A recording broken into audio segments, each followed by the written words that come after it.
All right, geometry. Good morning and welcome back. Hopefully you got the chapter 4 test finished up. If you haven't done that yet, please make sure to do that soon. Today we're going to start our final chapter of the semester. It is chapter 9. Now I know we just finished chapter 4. That's how the textbook went. Obviously with the COVID year, we didn't get textbooks, but that's why the number 9 is there. So this chapter is over transformations, different types of transformations. So you might want to get out your notebook and write these vocab words down. The first one, transformation. This is a mapping that results in a change in the position, shape, or size of our figure. Okay. And one example of those that we're going to specifically focus on today is a translation.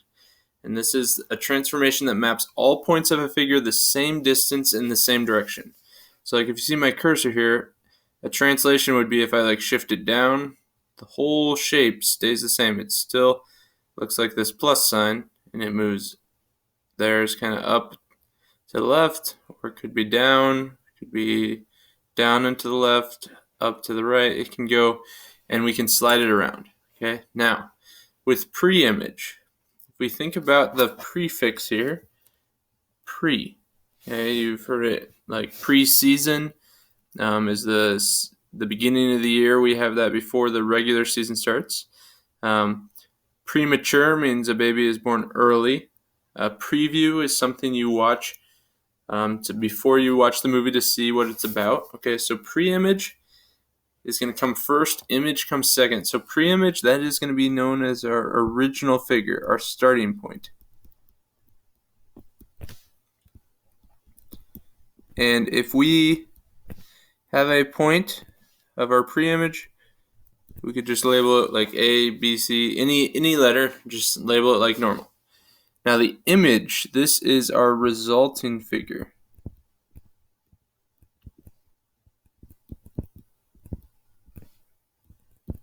And the resulting figure, instead of A, we would label it A prime. That's how we read that. It kind of looks like an apostrophe.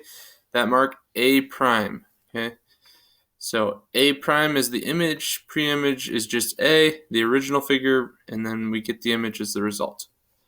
Now, if we look here, this is like on our coordinate plane. Hopefully you guys know this is our x-axis, the horizontal. The y-axis is our vertical. For x, plus is to the right, minus is to the left. For y, plus is up, minus is down. So, as we go onto this problem, the first thing it says is draw a triangle with the vertices A of negative 5, 3, B of 4, 2, and C of negative 1, negative 1. Now, to do this, remember it's an xy coordinate. So the x is first, that means left and right. And then y will be second, or up and down. So minus 5 is left 5, 3 is up 3. So we start at the middle, left 1, 2, 3, 4, 5, up 1, 2, 3, and right there. And once again, this is our original figure, so we just put A. Now B is at 4, 2, so once again start at the middle. This time it's going to be right 4, up 2, and that is our B value. And C is left 1 and down 1 because it's negative 1, negative 1. Now all we got to do is draw in our lines to connect it. And there we go. That is our pre-image, our original shape.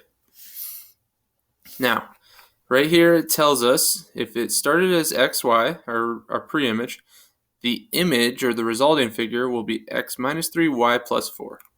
So x minus 3. In the x direction, if we subtract, hopefully you know that means left 3. Y plus 4 means in the y direction, it'll be up 4.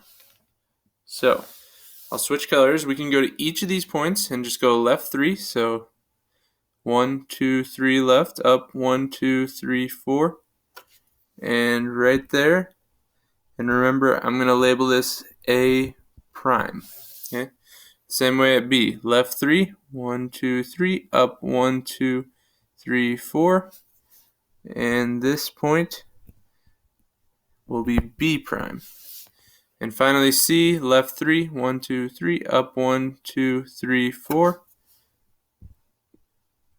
and that is C prime. Once again, we connect our dots or connect the lines.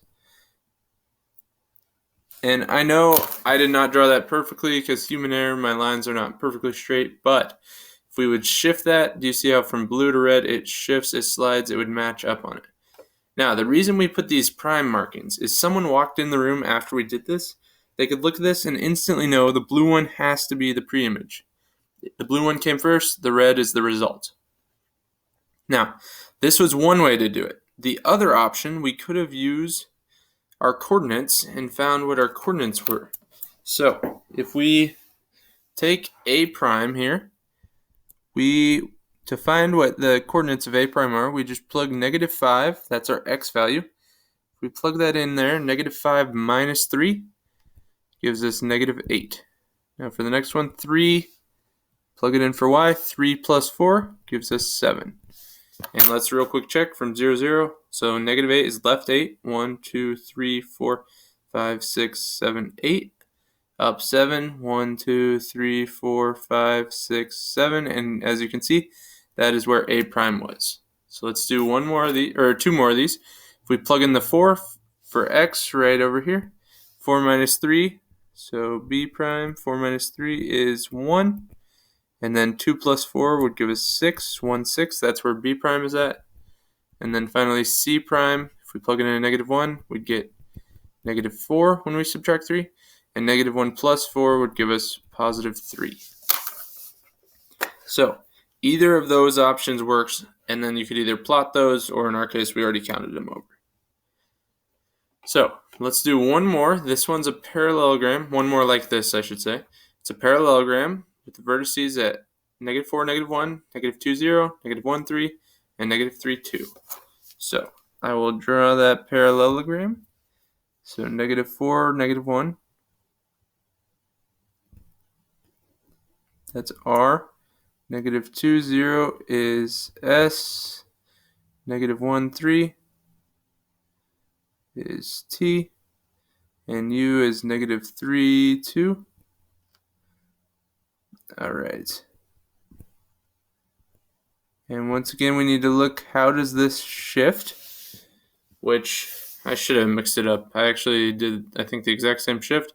So x minus 3 is left 3, up 4.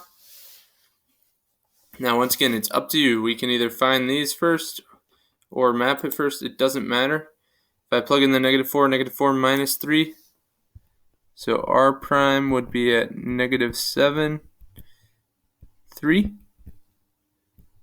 S prime, if we plug in -2 minus 3, gives us -5. 0 plus 4 gives us 4.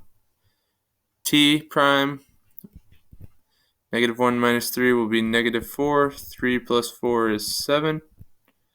And U prime is -3 minus 3 is -6. 2 plus 4 is 6. Okay, so we could go ahead and plot those, or we can just go left 3, up 4 from each point.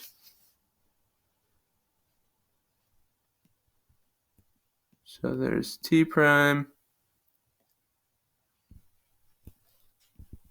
U prime,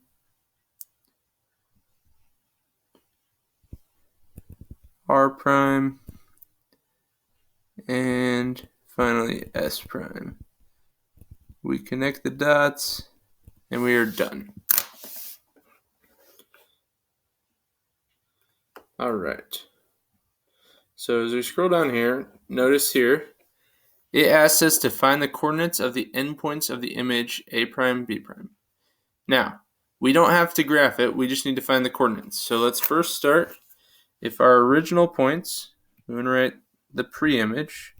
So A is at 1, 5, and B is at 5, -3. And our job is to find what is A prime and what is B prime.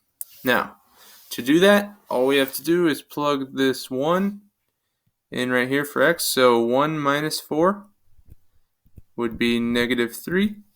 Then we'll plug the 5 in. 5 plus 5 would be 10. And with B, if we plug in the 5 there, 5 minus 4 is 1. Negative 3 plus 5 would be 2. Now, we did not have to do this, but just to expand on it, x minus 4, hopefully you know that means our shape would have gone left 4, and y plus 5 would be up 5. So, same concept for this next one. Let's start with A and B. So 4, negative 1 is the preimage for B. For A, it's at negative 2, negative 3. Now, before we even solve this, we know it's going to go right 4 and down 3.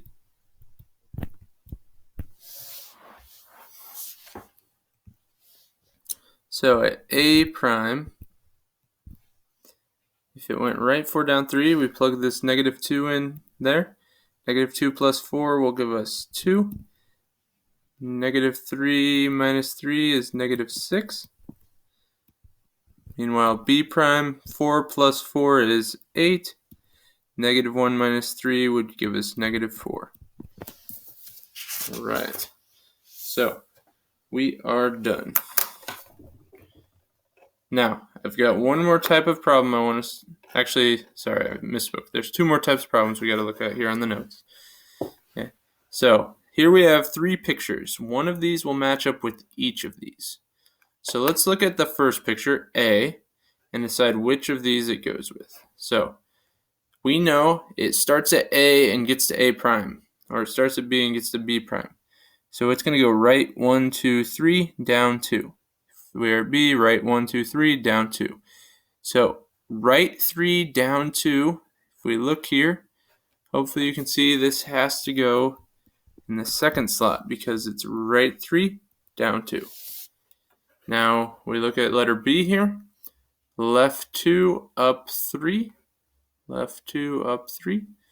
So we look between these. That one's right 2. So it's left 2, up 3. That B goes here. And finally, the last one, right 2, down 3.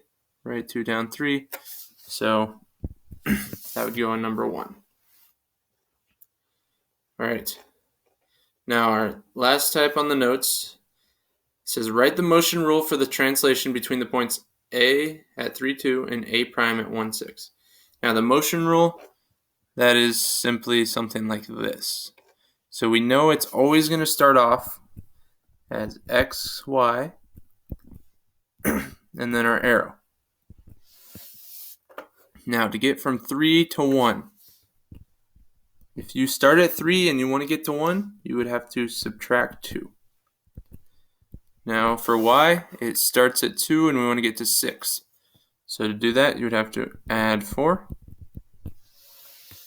Now it doesn't ask us this. This would be the final answer, but let's talk about it. How does that go? So X minus 2, that's the same as saying left 2. Y plus 4 is up 4.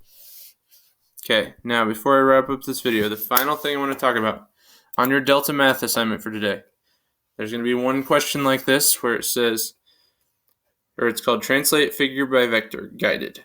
Okay, just read the directions. If you read the directions, you'll be fine. But here it says, translate the figure 1 unit left and 5 units up. Draw a vector from the origin, 1 unit left and 5 units up. So here's the origin, the center. We click it, and 1 unit left, 5 up, and then I let go. Okay, now it says move the tail of the vector to each vertex of the figure. Remember the vertex, those are our corners.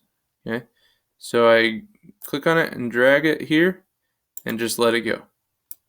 And do that for each of the corners. So if you had a triangle, you'd have to do it 3 times. In our case, we had to do it 5 times. And it shows, it says you are done. You may now press submit. You see how it shows how it shifts. Okay. Now when you press submit, yes, and then hopefully you can see that kind of visual. It shows what is happening. It's translating. It's shifting 1 unit left and 5 units up. Okay. Now, it does not ask us to write this, but if we wanted to, it would be X minus 1 and Y plus 5. So that is all I have for today. please get the Delta Math assignment done and let me know if you need help.